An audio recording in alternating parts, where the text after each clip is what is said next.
Good morning Arvind ji. Good morning शवन जी। फिर से आपका स्वागत है सेकंड पार्ट में। धन्यवाद। और फर्स्ट पार्ट में आपके पास जो ऑस्ट्रेलियन थे, कुछ फोल्ड थे, वो दिखाए थे, the grass farm. Second part में आपके पास जो घोड़ियाँ है, कुछ बच्चियाँ भी है आपके पास में। जी, उनके बारे में हम बात कर लेते हैं। सबसे पहले आपके जयपुर सिटी में तो आपको मुझे लगता है घोड़े रखने में किसी चीज़ की प्रॉब्लम नहीं आती होगी।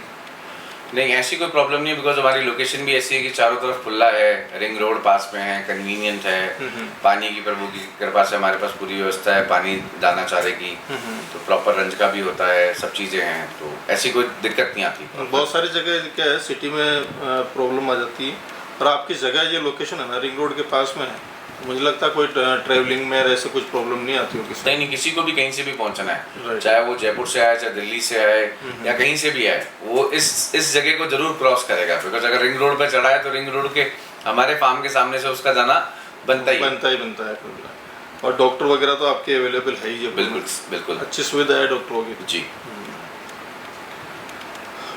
परवीन जी, इस वीडियो में सबसे पहले एक घोड़ी आप मुझे दिखा रहे हो, रूप जी, जो शायद पैलेस लाइन की है। जी, पैलेस लाइन की है, पंचकल्याण है और पैलेस लाइन की है। पंचकल्याण है, उसके नीचे एक बच्ची आई है अभी, बहुत सुंदर। जी, 10 सम्राट से वो बच्ची आई है, 8 दिन की बच्ची है अभी। ठीक है, 10 सम्राट भंवर साहब पिपड़ा जी, उस घोड़े की ये बच्ची है ना जी, वो हो गया काले कांटे का। जी, तो काले कांटे की तो पोती हो गई ये बच्ची, तो काले कांटे की पोती है ना। और ये माँ घोड़ी हो गई पैलेस की। जी, पैलेस लाइन। पैलेस में कौन सा घोड़ा ये आपको पता हो इसके बारे में?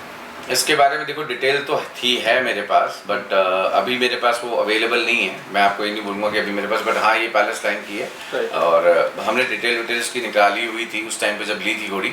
ये घोड़ी भी हमने पुष्कर मेले से ही ली थी। अच्छा। और जो अगर आप शाहरुख को जानते हो, शाहरुख वाला जो ग्रुप है, जोधपुर वाला, ठीक है, उन्हीं ने, शाहरुख ने हमें दिलाई थी घोड़ी। अच्छा, और उसी टाइम पे हमने सारी डिटेल वगैरह इसकी ली। ओके। तो पुष्कर मेले से आई हुई है आपके पास में? अच्छा, ये पहला ही फॉल है या इसका पहले भी दिया था इसने कोई बच्चा? हमारे पास तो पहला ही है, इससे पहले इसने दी है। अच्छा, इससे पहले दिए वहाँ पे ना। ठीक, कितने उम्र की होगी लगभग ये घोड़ी अभी? ये करीब होगी 6 से 7 साल की, और इसने 2 ठान पहले दिए हुए हैं और तीसरा ठान हमारे पास। तीसरा ठान आपके पास दिया। बच्ची अच्छी है, ये क्या नाम रखा है इसका बच्ची का? रूपश्री। इसकी माँ का नाम रूप है, उसकी बच्ची का नाम रूपश्री रख दिया ना। अभी दूसरी बार इसको कौन सा दिखाने की प्लान आपका घोड़ा?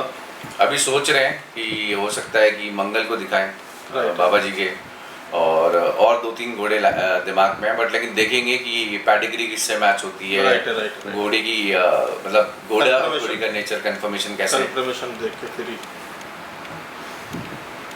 एक घोड़ी हो रहा आपके पास में, नूर अबलक। जी, अबलक की क्या डिटेल है इसकी? सो नूर जो है ये वैसे अननोन है, बिकॉज हमारे पास ना पता, बिकॉज अगेन किसान से ली हुई घोड़ी है। और नॉर्मली आपको पता है किसान कभी इस बारे में चिंता नहीं करते या पूछ के नहीं रखते कि भाई लाइन किस पिताजी कौन है, शायर कौन है और डैम कौन है। बट बहुत अच्छी घोड़ी है, डबल बोन की घोड़ी है, बहुत अच्छी आपने देखी है, कदकाठी पूरी मजबूत घोड़ी है। और अभी ये 3 से 4 महीने की गाभन है हमारे रौनक से। आपके पास जो रौनक घोड़ा उससे है ना? जी, ठीक है। ये भी किसान से ली हुई है मतलब, है ना? जी। ये कहाँ से, मेले से ली है? नहीं, ये जयपुर से ही ली है। जयपुर से अपने मतलब प्रॉपरली अगर आप बोलो तो बस्सी के आसपास, बस्सी के पास से हमने एक किसान है उनसे ली। अच्छा। एक घोड़ी और आपके पास में दिलरूप, जी, जो कुमैद है शायद। जी, ये अच्छी है शायद घोड़ी मेरे ख्याल से। बिल्कुल, ये प्रॉपर लाइन की घोड़ी है। ठीक है। ये क्या डिटेल है इसकी? तो दिलरूप है, इसकी माँ का नाम वही सेम पलक है, बिकॉज ये साथ में ही बच्ची है। और इसके जो उसका शायर है वो है दिलजीत घोड़ा। दिलजीत, जी, ठीक, दिलबाग रनिया का जो डायरेक्टर। ठीक है। दिलबाग की ये पोती हो गई, दिलबाग रनिया की पोती होगी, दिलबाग रनिया की पोती हो गई, और दिलजीत की बेटी हो गई। और अभी ये 6 महीने की गाभन है।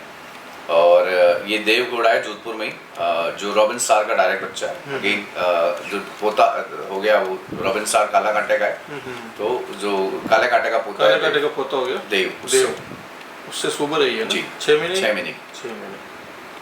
ओके। एक अबलक बच्ची हो रहा आपके पास में, मोनालिसा। जी, मोनालिसा ये लाइन की है, ये क्या है? ये बिल्कुल ये डायरेक्ट जगदेव की बच्ची है। अच्छा। और इसकी जो माँ है, इसकी माँ वैसे आप बोल सकते हो अननोन है, बट लेकिन मुझे अननोन लगी नहीं। मैंने अपनी पूरी 2 साल की जर्नी के अंदर ऐसी घोड़ी नहीं देखी। अच्छा। मतलब लोग बोलते हैं घोड़ा 67 का, 68 का, 72 का, बट मैंने अपनी पूरी जिंदगी में उतनी ऊंची घोड़ी कभी नहीं देखी थी। अच्छा। बहुत मतलब आप मान के चलिए कि करीब करीब इस साइज का तो उसका चेस्ट था, और बहुत अच्छी, मतलब एक बार तो मुझे भी डर लगा उसके पास जाने में। तो डबल बोन, अगर डबल बोन से भी ऊपर कोई बोन है तो उस बोन की वो घोड़ी थी। और इसे हमने नोखा से लिया था, नोखा बीकानेर से। नोखा बीकानेर से। और इस बच्ची का नाम मोनालिसा इसलिए पड़ा कि ये जब छोटी थी 6 महीने की, जब मैंने लिया था, मतलब 5 महीने की, ये हनुमानगढ़ शो इसने जीता था, और हनुमानगढ़ शो में इसका नाम पड़ा था मोनालिसा। अगर आपको याद हो तो नीली आंखों के लिए बिल्कुल। एक लड़की बड़ी फेमस हुई थी, इसका नाम मोनालिसा हुआ था। हाँ, वो मोनालिसा चल रहा है अभी। हाँ, तो वो जो काना करती फिरती है। हाँ, वही ना। जी जी जी। तो वो जो मोनालिसा है, उसी मोनालिसा के नाम पे इसकी, बिकॉज इसकी भी आंखें दोनों नीली हैं, जो आपको पता है बहुत रेयर मिलती है किसी बच्ची में। तो बिल्कुल ब्लू आइज की बच्ची है ये। इसकी आंखों के देख के ही इसका नाम मोनालिसा किया हुआ है शायद। चलिए परवीन जी, बहुत अच्छे एनिमल है आपके पास में। अच्छा, फीड वगैरह क्या चलती है आपके, मतलब दाना वगैरह क्या चलता है आपके यहाँ पे? देखिए, दाना हमने हर तरीके का दाना दिया है, ठीक है। पहले हमने बहुत सारी, देखो घोड़े की लाइन में ऐसा है कि जब आप किसी से दाना पूछने जाते हो ना, तो ऐसा लगता है कि जैसा लगता है जैसे आपने किसी से उसकी, आदमी से उसकी तनख्वाह और औरत से उसकी उम्र पूछ ली। राइट बात। तो कोई भी आदमी आपको सही दाना नहीं बताता। कोई बोलता है मैं ये खिलाता हूँ, कोई बोलता है सालिया खिलाता हूँ, कोई बोलता है गुड़ खिलाता हूँ, बट कोई करेक्ट नहीं बताता।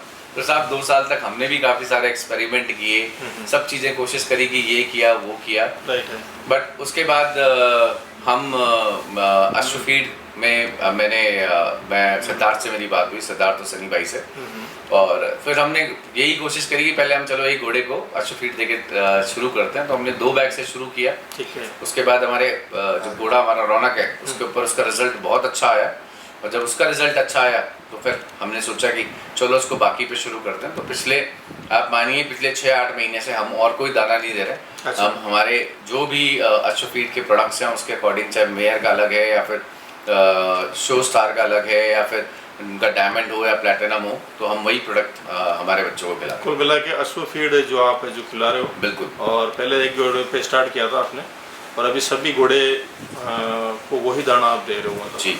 और मैं श्रवण जी, आपके इस चैनल के माध्यम से एक चीज़ और बताना चाहता हूँ। मैंने बहुत सारे ग्रुप्स पर लड़ाई देखी है कि अरे नहीं, कि ये पैकेट मतलब अश्वफीड या हिमालय ये सब ये सारे फ्रूट नहीं देना चाहिए। कोई कहता है कि ये महंगा है, कोई बोलता है कि नहीं घोड़ों के लिए बेकार है। देखो, मैं एक सिंपल चीज़ बोलता हूँ, आप बीमार होते हो तो कहाँ जाते हो? डॉक्टर के पास। डॉक्टर आपको क्या देता है? एंटीबायोटिक, मिनरल्स देगा, विटामिन देगा, बोलेगा आपके विटामिन डी की कमी है, विटामिन B12 की कमी है। अगर आपको पता है कि कोई ऐसी फीड है जिस फीड के अंदर ये सारी चीज़ें ऑलरेडी अवेलेबल हैं, तो आप प्रेफर यही करोगे कि आप उस फीड को अपने जानवरों को दें। बिल्कुल। बिकॉज हर एक घोड़ा पालक या हर एक एनिमल लवर यही चाहता है कि उसका जानवर अच्छी खुराक खाए, अच्छी सेहत में रहे, और मतलब कॉलिक जैसी प्रॉब्लम उनको ना हो। अब अपन चाहे कितना भी संभल के फीड दे दें, चाहे कितना ज्ञानी आदमी है, बहुत पुराना आदमी है, अब समय के साथ चीज़ें बदलती हैं। क्या टाइम के साथ बदलती है, सही बात है ये। और मैं पिछले 8-10 महीने से ये दे रहा हूँ। मेरा पहले एक घोड़ा था जिसको कॉलिक की बहुत प्रॉब्लम थी, हमने उसको काफ़ी डॉक्टर को दिखाया, बट तब से जब से हमने ये फीड दे रहे हैं, तो मुझे आज तक कभी किसी भी जानवर के अंदर कॉलिक की या किसी भी तरीके की परेशानी नहीं हुई। आपने मेरे सारे जानवर, डॉक्टरों का खर्चा बचाइए। बिल्कुल साहब, डॉक्टरों का खर्चा बचाइए।